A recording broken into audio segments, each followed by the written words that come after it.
क्या 2022 में भारतीय जनता पार्टी को उत्तर प्रदेश में जनता का आशीर्वाद मिलेगा? इस सवाल का जवाब इस वक्त तो नहीं मिल सकता है, लेकिन भारतीय जनता पार्टी ने जन आशीर्वाद यात्रा शुरू कर दी है। इस यात्रा को आप चुनावी यात्रा इसलिए भी कह सकते हैं क्योंकि इस यात्रा के दरमियान मोदी मंत्रिमंडल में जो उत्तर प्रदेश के जिन 7 मंत्रियों को हाल में शामिल किया गया है, उसमें से 6 मंत्रियों ने ज़मीन पर केंद्र सरकार की योजनाओं का बखान करने के लिए, उसको बताने के लिए और जनता से फीडबैक लेने के लिए इस यात्रा की शुरुआत की है।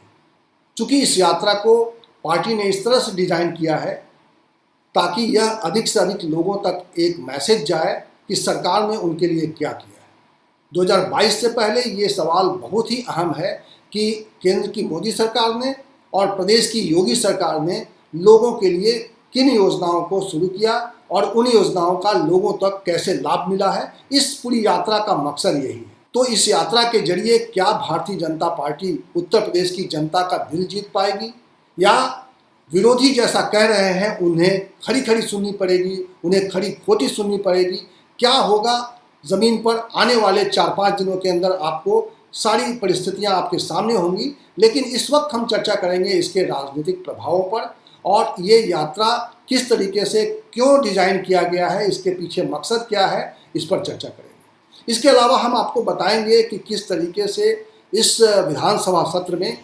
जो मानसून सत्र है उत्तर प्रदेश का, उस मानसून सत्र में जनसंख्या नियंत्रण कानून आने की संभावना है। जनसंख्या नियंत्रण को लेकर किस तरीके से इसका डिज़ाइन सामने आया है और इसमें किस तरह के प्रावधान होंगे, इसके बारे में भी चर्चा करेंगे।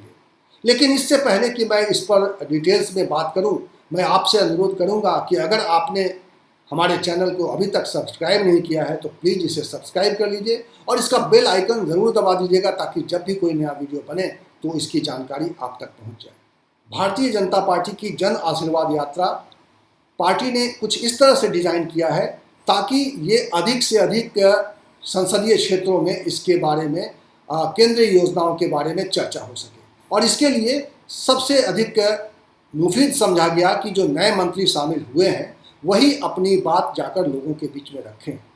और इसके पीछे मकसद ये भी था, चूँकि इस बार जो मंत्रिमंडल विस्तार हुआ उसमें सामाजिक समीकरणों पर बहुत जोर था। कोई भी समाज इससे वंचित न रहे, छूटा न रहे, इसकी कोशिश की गई है।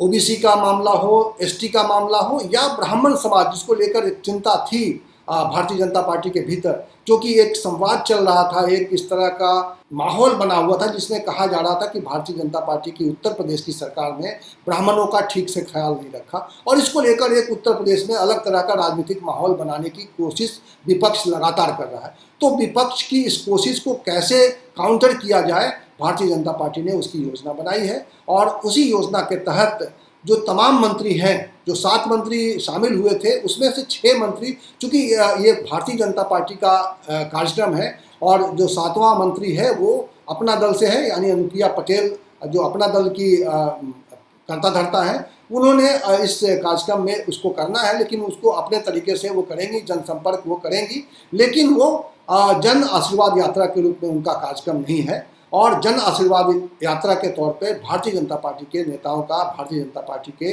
सांसदों का कार्यक्रम है जो अब मंत्री बन गए हैं और उनके साथ उस इलाके के तमाम लोग शामिल हैं।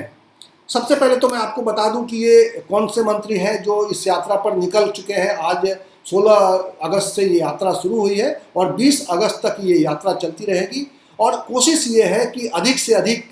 जगहों पर ये यात्रा जाए।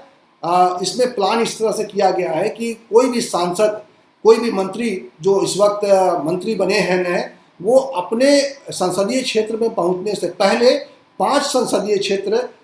बल्कि 4 संसदीय क्षेत्रों में वो जाएंगे और उनके साथ उस संसदीय क्षेत्र के स्थानीय नेता, विधायक और भी जो लोग हैं, जनप्रतिनिधि हैं, वो उनके साथ होंगे और वो वहाँ जाकर लोगों को केंद्र सरकार की योजनाओं के बारे में बताएंगे कि कैसे केंद्र सरकार की किन योजनाओं से लोगों को लाभ पहुंचाने की कोशिश की गई है और लोगों की ज़िंदगी में बदलाव आया है। सबसे बड़ी बात यह है कि जो किसानों का आंदोलन चला है उससे जो एक मैसेज गया है लोगों के बीच में, और ये एक मैसेज भारतीय जनता पार्टी के खिलाफ है कि भारतीय जनता पार्टी की सरकार किसानों के अवहेलना कर रही है, किसानों की बात नहीं मान रही है। चूँकि दिल्ली में किसान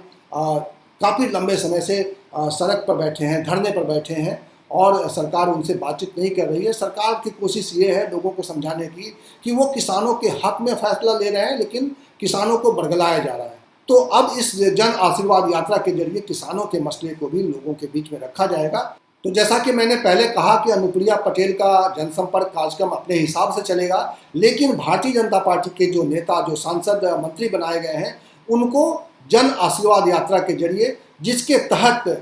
यात्राएं चलेगी, जगह जगह पर उनका स्वागत किया जाएगा और इसी के जरिए भारतीय जनता पार्टी के कार्यकर्ताओं, नेताओं के बीच में एक चर्चा और इस तरह के पब्लिक कनेक्शन को जिंदा करने की कोशिश होगी। पब्लिक के बीच में ये मैसेज देने की कोशिश होगी कि हम लगातार आपके लिए योजनाएं बना रहे हैं, आप तक पहुंचाने की कोशिश कर रहे हैं, आपकी ज़िंदगी में बदलाव लाने की कोशिश कर रहे हैं और मोदी सरकार ने आपके लिए इस तरह की योजनाएं बनाई हैं जो आपको आपकी ज़िंदगी में जिससे बदलाव आया है। तो ये समझाने की कोशिश होगी और इसीलिए इन यात्राओं के जरिए वो रैलियां भी होंगी और लोगों से संवाद भी किया जाएगा, 1 to 1 बातचीत भी होगी और एक ग्रुप में, समूह में इस तरह की चर्चाओं को एक आगे बढ़ाया जाएगा। लेकिन इस चर्चा में जिन मंत्रियों को शामिल किया गया है उनके बारे में जानना जरूरी है कि उनकी पृष्ठभूमि क्या है। तो जैसा कि हम सबको मालूम है कि कौशल किशोर की पृष्ठभूमि ये है कि वो सुरक्षित क्षेत्र मोहनलालगंज के सांसद हैं और वो अनुसूचित जाति के हैं। तो अनुसूचित जाति के लोगों के बीच में उनके लिए किस तरह की योजनाएं बनी हैं और किस तरह से उस समाज को लाभ पहुंचाने की कोशिश की गई है और उनको केंद्र में मंत्रिमंडल में स्थान दिया गया है, ये संवाद, ये मैसेज देने की कोशिश की जाएगी। और इसके लिए उनको अपने संसदीय क्षेत्र के अलावा अगल बगल के 4 संसदीय क्षेत्रों का दौरा करना पड़ेगा। उन 4 संसदीय क्षेत्रों में उनके साथ वहाँ के स्थानीय भारतीय जनता पार्टी के नेता होंगे, विधायक होंगे, प्रदेश के और भी बड़े नेता होंगे, मंत्रिमंडल से लोग हो सकते हैं। तो इस तरह से एक भारतीय जनता पार्टी की एक्टिविटी को ज़मीन पर एक उतारने की कोशिश होगी ताकि इसके जरिए भारतीय जनता पार्टी अपनी ताकत को परख सके और लोगों को कन्विंस कर सके। क्योंकि हाल के दिनों में कुछ ऐसे मैसेज गए हैं जिससे कि लोगों के बीच में ये धारणा बनी है कि भारतीय जनता पार्टी की सरकार ने कोरोना काल में उसके कुप्रबंधन की वजह से लोगों को परेशानी हुई। इसके बारे में जो एक लोगों की जो शिकायतें हैं, उन शिकायतों को दूर करना भी इस तरह की यात्राओं का एक मकसद है। तो अलग अलग जगहों पर ये यात्राएं चलेगी और कोशिश ये है कि 16 अगस्त से, यानी आज से जो यात्रा शुरू हुई है, अगले 5 दिन में ये यात्रा पूरी होगी। यानी अगले 5 दिन तक ये प्रदेश के कई इलाकों में, कई संसदीय क्षेत्रों में, कई जिलों में जाएंगे और वहाँ पे एक भारतीय जनता पार्टी के कामकाज को रखने की कोशिश करेंगे। आमतौर पर एक बात और होती है कि कोई भी सत्ताधारी पार्टी के बारे में ये शिकायत होती है कि वो अपने काम पर वोट नहीं मांगते हैं। तो शायद भारतीय जनता पार्टी इसके जरिए ये दिखावा भी कर रही है कि वो अपने काम के बारे में लोगों को बता रही है और उसके आधार पर वोट मांग रही है। ये बात और है कि ये मुद्दे आगे आने वाले समय में आपको दिखाई देंगे कि किस तरह से भारतीय जनता पार्टी ने बाकी चीज़ों को भी अपने हिसाब से, जो चुनावी रणनीति है उसके हिसाब से, धार्मिक ध्रुवीकरण का सवाल हो या मंदिर का सवाल हो या और भी मसले हैं, किस तरीके से वो चुनाव आगे बढ़ेगा। तो आपको पता चलेगा कि भारतीय जनता पार्टी ने किसी भी तरह से कोई भी कोर कसर नहीं छोड़ रही है अपनी जीत को सुनिश्चित करने के लिए, क्योंकि उसको मालूम है कि 2022 का चुनाव बहुत ही कठिन है। क्योंकि उत्तर प्रदेश में एक रिकॉर्ड सभी दलों को परेशान करता है कि पिछले 3 दशकों में कोई भी दल, सत्ताधारी दल, उसकी वापसी नहीं हो पाई है। और ये भारतीय जनता पार्टी के लिए एक बड़ी चुनौती है जिसको वो पार करना चाहती है, जिसको वो पार करके और इस पूरी धारणा को ख़त्म करना चाहती है। तो कौशल किशोर के अलावा जिन मंत्रियों ने आज ज़मीन पर अपनी यात्राएं शुरू कर दी है, उसमें BL वर्मा है जो रुहेलखंड इलाके के हैं, OBC समाज से आते हैं और जाहिर तौर पे OBC समाज में ये मैसेज देने का जिम्मेदारी जो है उनकी है कि किस तरह से उनको मंत्रिमंडल में शामिल किया गया है और OBC समाज के जो डिमांड्स हैं उनको ध्यान में रखा गया है। इसी तरह से SP बघेल हैं जो आगरा के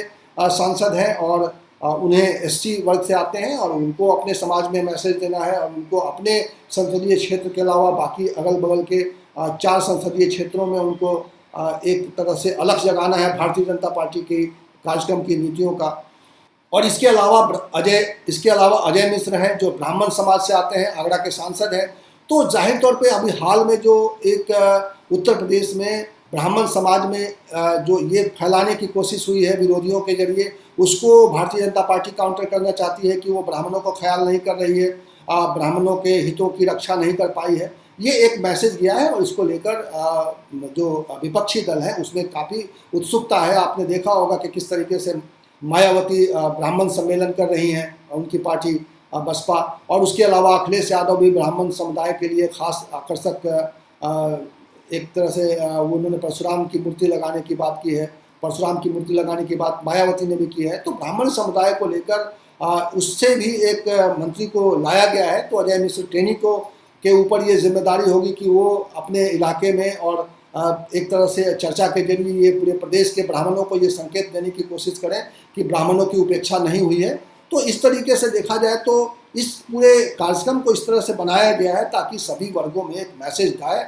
और आपने हाल में ढेर सारे पोस्टर देखे होंगे जिसमें अनुसूचित जाति और अनुसूचित जनजाति के लोगों को जो मंत्रिपरिषद में जगह दी गई है उसके होर्डिंग्स लगाए गए हैं बाकायदा, ताकि एक समाज में मैसेज दिया जा सके भारतीय जनता पार्टी की ओर से कि वो सभी समाज के सभी वर्गों का ख्याल रख रही है। और ये अब देखना होगा कि कैसे इसका ज़मीन पर क्या असर होता है, क्या सचमुच ज़मीन पर लोग इस बात को स्वीकार करते हैं कि भारतीय जनता पार्टी उनका ख्याल रख रही है, भारतीय जनता पार्टी ने उनकी ज़िंदगी में बदलाव लाने की कोशिश की है। तो इसी तरह से भानु प्रताप सिंह वर्मा है जो बुंदेलखंड से आते हैं और अनुसूचित जाति समाज से हैं, शेड्यूल कास्ट समाज से हैं, तो उनको भी अपने समाज को मैसेज देना है। पंकज चौधरी हैं जो महाराजगंज के हैं और ओबीसी समाज से हैं। तो इस तरह से देखा जाए तो पूरे प्रदेश में एक तरीके से बुंदेलखंड से लेके पूर्वांचल में और पश्चिमांचल में उत्तर प्रदेश के मंत्री अपनी बात को जन आशीर्वाद यात्रा के जरिए केंद्र सरकार की योजनाओं का बखान करेंगे, केंद्र सरकार की योजनाओं के बारे में बताएंगे और ज़मीन पर एक तरीके से भारतीय जनता पार्टी के कार्यकर्ताओं का मनोबल बढ़ाने का भी काम करेंगे। इस तरह की गतिविधियों से भारतीय जनता पार्टी के कार्यकर्ताओं को एक्टिवेट करने की कोशिश है ताकि 2022 के चुनावों में उन्हें अधिक से अधिक सक्रिय किया जा सके। तो ये है भारतीय जनता पार्टी का प्लान। तो आने वाले दिनों में आपको कम से कम 30-35 संसदीय क्षेत्रों में इसकी हलचल दिखाई देगी और देखा जाए तो जिलों के हिसाब से ये संख्या बहुत बड़ी हो जाएगी और एक तरह से उत्तर प्रदेश के काफ़ी ज़िलों में इस तरह से भारतीय जनता पार्टी अपनी ज़मीन तलाशने की कोशिश कर रही है इस जन आशीर्वाद यात्रा के जरिए। अब देखना यह है कि जन आशीर्वाद यात्रा का किस तरीके से जनता के बीच में मैसेज आता है और जनता इस पर किस तरह से रिएक्ट करती है। भारतीय जनता पार्टी के कार्यकर्ता और नेता तो इसको सफल बनाने की कोशिश करेंगे, उसका प्रचार भी करेंगे, लेकिन लोगों का क्या मत है, लोग कैसे इनकी बातों को लेते हैं, लोग कैसे इनकी बातों पर रिएक्ट करते हैं, ये ज़्यादा देखने वाली बात होगी। अगर आपको ज़मीन पर कुछ ऐसी जानकारी हो जो आप शेयर करना चाहते हैं इसके बारे में, तो आप ज़रूर कमेंट बॉक्स में आकर बताएं कि भारतीय जनता पार्टी को लेकर आपकी क्या राय है और भारतीय जनता पार्टी ने जो ये कार्यक्रम किया है इससे उसको चुनाव में कितना लाभ मिल सकता है। अगर आप ये बताना चाहेंगे तो ये इससे अच्छी बात नहीं हो सकती है, क्योंकि इससे मुझे भी जानकारी मिलेगी और प्रदेश की जनता को जो नब्ज़ टटोलने की कोशिश हो रही है इस वक्त उसके बारे में भी पता चल जाएगा कि क्या सोच रही है उत्तर प्रदेश की जनता है। मानसून सत्र में इस बार सरकार की कोशिश ये है कि सरकार अपने एजेंडे पर कुछ ऐसी चीज़ें करके सामने रखे जिसकी वजह से उसे चुनाव में लाभ हो सकता है। तो निश्चित रूप से इस सत्र पर हमारी और आपकी सबकी नज़र इस बात को लेकर है कि वो किस तरीके से इस सत्र का इस्तेमाल करती है अपने पक्ष में। माना ये जा रहा है कि ढेर सारे सवाल जो इस वक्त भारतीय जनता पार्टी के खिलाफ में उठाए जा रहे हैं उन सवालों के जवाब मिल सकते हैं। जैसे कोरोना कुप्रबंधन को लेकर जो सवाल विपक्ष का है उस पर सरकार मुमकिन है कि अपनी ओर से सफाई पेश करने की कोशिश करे, अपनी बात रखने की कोशिश करे। ये बात और है कि विपक्ष उसको स्वीकार करता है कि नहीं करता है, ये विपक्ष के ऊपर है। लेकिन सरकार और सत्ता पक्ष की कोशिश ये होगी कि वो इस सत्र के माध्यम से लोगों को बताए कि कोरोना के दरमियान उसने बहुत ही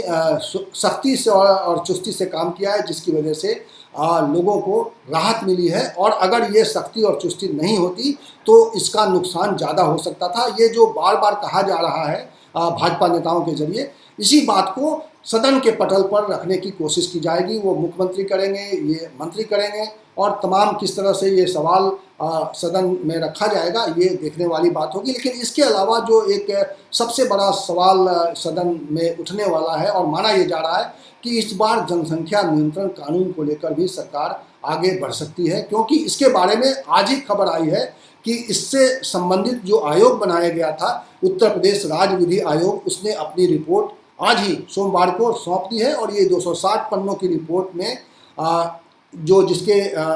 अध्यक्ष हैं जस्टिस आदित्यनाथ मित्तल, ये मुख्यमंत्री का नाम ही है, इनका भी मुख्यमंत्री का हम नाम है आदित्यनाथ मित्तल, इन्होंने तैयार किया है। और इसमें इन्होंने जो प्रावधान किया है कि जिनके 2 से अधिक बच्चे होंगे उनको सरकारी नौकरियों में जगह नहीं मिलेगी, और ऐसे लोग विधानसभा और लोकसभा के चुनाव के लड़ने के काबिल नहीं होंगे, उनको उससे वंचित किया जाएगा। ऐसे प्रावधान किए गए हैं। और इसी तरह का जो है और भी कई इसमें प्रावधान होंगे। 250 पन्नों से ज़्यादा की ये रिपोर्ट है, तो जाहिर तौर पे इसके डिटेल्स उसमें काफ़ी हैं। और जो मुख्यतः बात ये है कि उसमें 2 बच्चों से अधिक बच्चों वाले को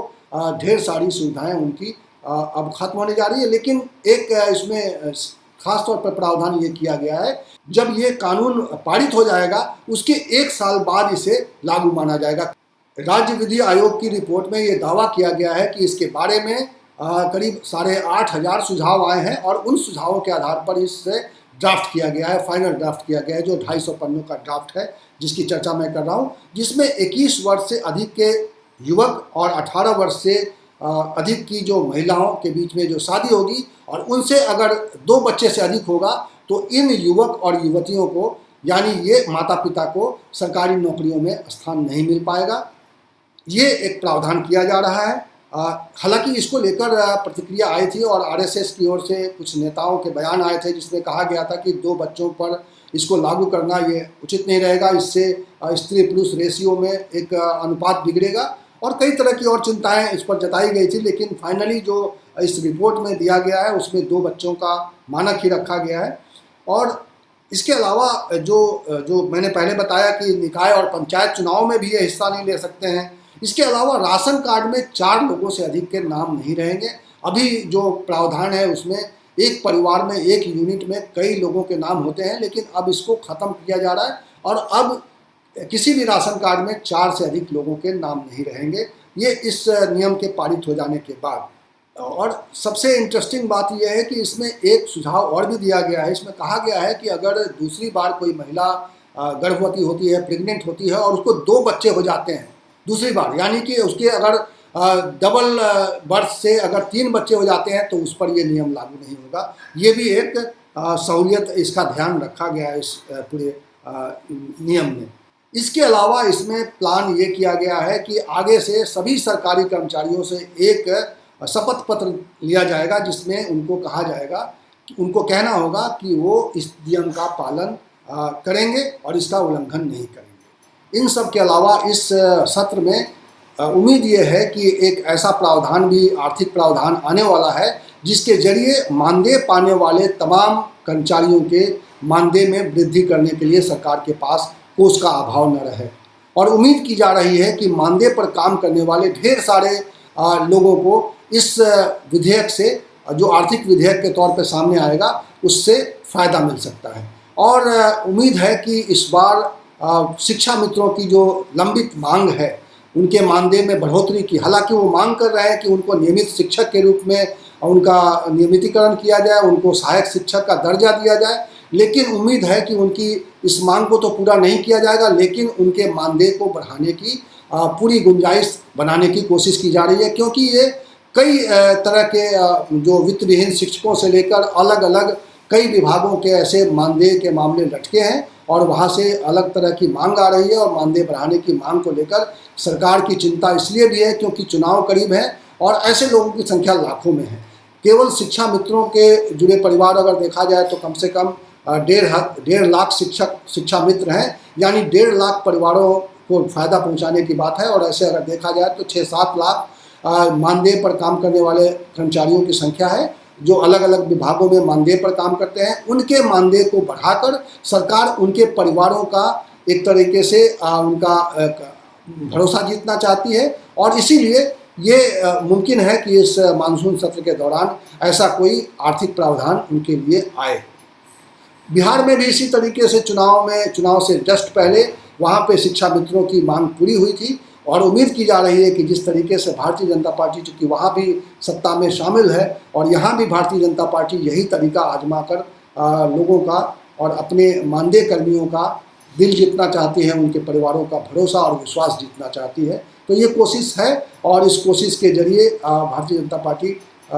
मानदेय के सवालों को लेकर एक सकारात्मक फैसला ले सकती है। इस वीडियो में इतना ही। इसी तरह की चर्चा के साथ मैं मिलूंगा अगले वीडियो में। तब तक के लिए नमस्कार।